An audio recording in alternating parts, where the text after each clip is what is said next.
एक शंकु के छिन्नक की तिरछी ऊंचाई 4 सेंटीमीटर और उसके वृत्तीय सिरों की परिमिति 18 सेंटीमीटर और 6 सेंटीमीटर है। छिन्नक का वक्रपृष्ठ क्षेत्रफल ज्ञात करें। अर्थात इस प्रश्न में हमें एक छिन्नक के बारे में बताया जा रहा है।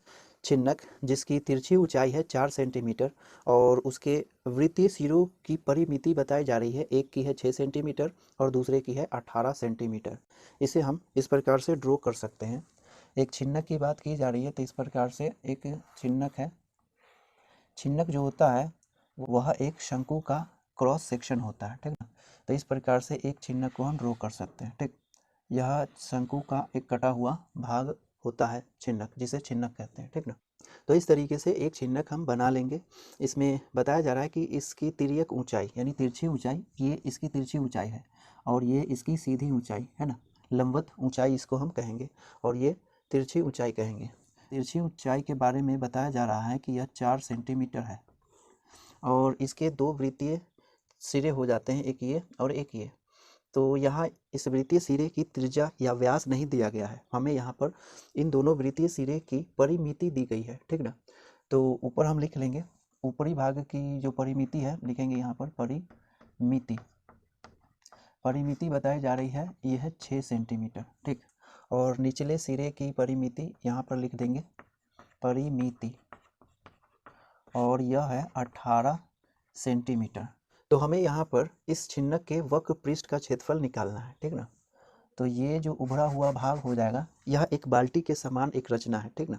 शंकु को काट करके बनाया गया बाल्टी के समान एक रचना है, इसी को हम छिन्नक कहते हैं। तो जिस प्रकार से एक बाल्टी में वक्र पृष्ठ होता है, उभरा हुआ पृष्ठ होता है, इसी तरीके से इसमें भी क्या है, वक्र पृष्ठ है और इसी वक्र पृष्ठ का हमें क्या करना है, क्षेत्रफल निकालना है।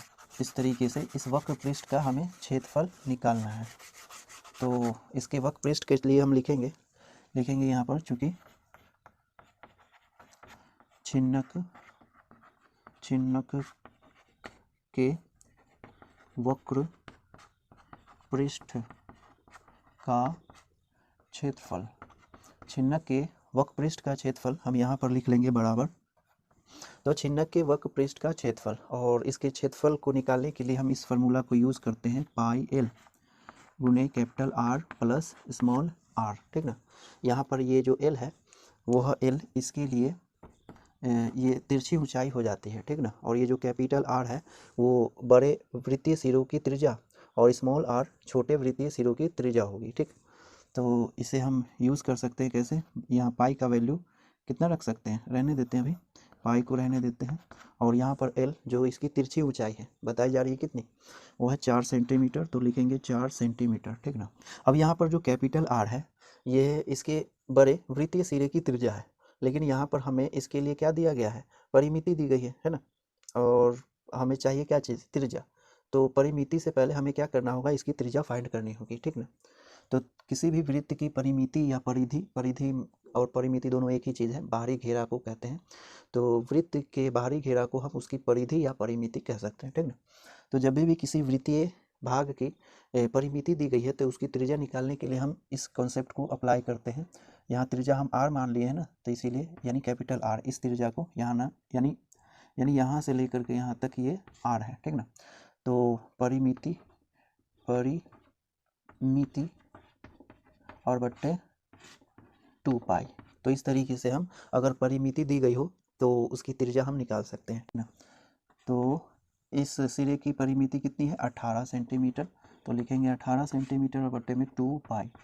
तो ये 2 एकम 2 और 9 दूना 18, तो यहाँ पर कितना बच रहा है, यहाँ हो रहा है 9 सेंटीमीटर और बट्टे में पाई, ठीक। तो यहाँ पर कैपिटल आर के बदले में हम किसे रखेंगे, 9 सेंटीमीटर बट्टे पाई, तो लिखेंगे 9 सेंटीमीटर और बट्टे में पाई, ठीक ना। फिर प्लस है ये स्मॉल आर, और स्मॉल आर जो है इस सिरे की त्रिज्या है, ठीक ना। इस सिरे की त्रिज्या जिसे हम स्मॉल आर से सूचित करते हैं, ठीक ना।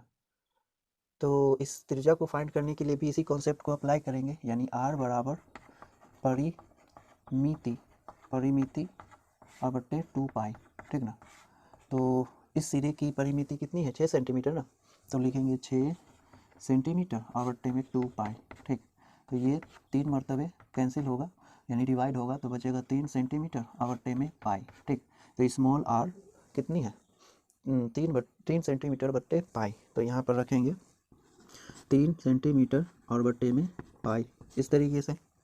अब यह पाई तो है, पाई को रहने देंगे और 4 सेंटीमीटर, और यहाँ देख रहे हैं ये 9 बट्टे पाई है और 3 बट्टे पाई, दोनों का हर तो सेम है ना, तो डायरेक्ट जोड़ सकते हैं, तो 12 हो जाएगा।